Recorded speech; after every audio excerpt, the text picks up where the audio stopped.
Olha, é quase certeza que em algum armário da cozinha em casa tem um potinho de bicarbonato de sódio, não é verdade? Aquele pó branco, super barato, que a gente usa para um monte de coisas, desde fazer um bolo crescer até tirar uma mancha mais teimosa. Mas e se essa mesma substância fosse um segredo, um truque de atletas de elite para quebrar recordes? Parece incrível, né?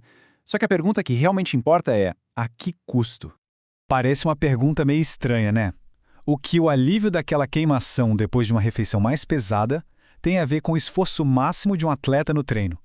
Bom, a resposta para isso está na química de um único composto, e é exatamente isso que a gente vai desvendar agora. Então, nesta análise, a gente vai passar por alguns pontos. Primeiro, como um pó tão simples tem tantos usos. Depois, vamos entender a química por trás do alívio da azia.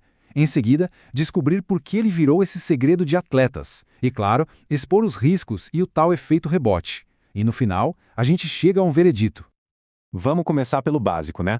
Estamos falando de uma substância que vai da prateleira da cozinha, como fermento, direto para o armário de remédios, sem escala. Falando de um jeito mais técnico, o bicarbonato de sódio é um sal alcalino. E a palavra-chave aqui é justamente essa, alcalino. Isso quer dizer que ele tem o poder de neutralizar ácidos. Guarda bem essa informação, porque ela é chave para entender todo o resto. Agora vamos para o uso medicinal mais famoso dele, como antiácido de ação super rápida. A química por trás daquele alívio que até borbulha é, na verdade, bem simples. E essa química é algo que a gente provavelmente já viu por aí. Lembra daquele experimento clássico de vulcão da Feira de Ciências? Aquela mistura de bicarbonato com vinagre que faz uma erupção de espuma? Então, é exatamente a mesma reação que acontece dentro do nosso estômago para combater a azia. E como funciona na prática? O bicarbonato entra no estômago, que está cheio de ácido clorídrico, a reação neutraliza esse ácido e o resultado é sal, água e gás carbônico. É daí que muitas vezes vem o arroto e é esse gás que já dá a primeira pista dos possíveis efeitos colaterais. Certo. Agora vamos mudar completamente o cenário, saindo do estômago e indo para os músculos, porque o bicarbonato também é usado para combater um tipo bem diferente de queimação. E aqui a gente vê essa dualidade surpreendente em ação. De um lado, o excesso de ácido no estômago que causa azia. Do outro, o acúmulo de ácido nos músculos durante aquele exercício bem intenso que causa fadiga. E a arma para combater esses dois problemas é a mesma. E como é que ele melhora a performance? Bom, ele funciona como uma espécie de tampão, sabe? Neutralizando a acidez que se acumula nos músculos e no sangue. Isso faz com que a fadiga demore mais para chegar e permite que o atleta consiga manter uma intensidade mais alta por mais tempo. Funciona super bem em atividades mais curtas e explosivas, como sprints ou levantamento de peso. E não estamos falando de uma melhora qualquer, não. Um estudo com ciclistas mostrou uma redução de impressionantes 8,5 segundos num percurso de 4 quilômetros. Para quem compete em alto nível, isso é uma eternidade. Isso mostra o poder real que essa substância pode ter. Mas, como quase tudo na vida, essa performance incrível tem um preço. E é aqui que a solução pode, ironicamente, acabar virando o verdadeiro problema. A grande questão é que existe um efeito dominó. O que começa como um alívio pontual, momentâneo, pode acabar piorando a causa real do problema, tanto no estômago quanto no bem-estar geral do atleta. Lembra daquele gás carbônico que a gente falou? Então, aqui está a conta dele. Náuseas, inchaço, tudo isso vem da produção de gás. A diarreia acontece porque o bicarbonato acaba puxando água para o intestino.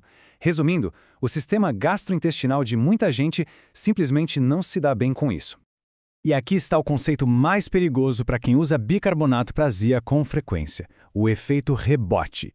O nosso corpo é muito inteligente.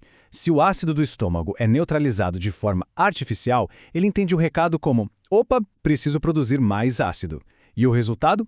A gente acaba entrando num ciclo vicioso onde, a longo prazo, o estômago produz ainda mais ácido, o que pode piorar quadros de gastrite e refluxo. E os perigos não param por aí, não.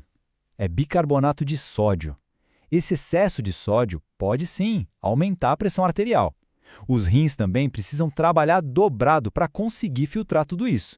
E em doses muito altas, pode até causar alcalose metabólica, que é um desequilíbrio bem perigoso no pH do corpo. Ok, com tudo isso na mesa, vamos ao nosso veredito, colocando os prós e os contras lado a lado para a gente poder pesar. A balança aqui é bem clara. De um lado, temos o alívio rápido para uma azia que aparece de vez em quando e uma melhora de desempenho que é comprovada para atletas. Do outro, os contras são sérios, problemas gastrointestinais bem chatos, o risco do efeito rebote com o uso frequente e os perigos do alto teor de sódio. E a ciência confirma isso. Essa citação de uma revisão científica de 2019 é bem direta. A incidência e a gravidade dos problemas gastrointestinais aumentam de forma proporcional à dose. Ou seja, quanto mais se toma, pior pode ficar. Simples assim. No fim das contas, tudo se resume a contexto. O bicarbonato de sódio pode até ser uma ferramenta útil para situações bem pontuais, mas nunca deve ser a resposta para problemas crônicos. Para isso, a orientação de um profissional de saúde é simplesmente indispensável. E a gente termina com essa pergunta para reflexão. Por um momento de alívio ou por alguns segundos a menos no cronômetro, será que vale a pena correr o risco de criar um problema muito maior e mais duradouro? A resposta, como vimos aqui, depende muito da dose, da frequência e principalmente do conhecimento.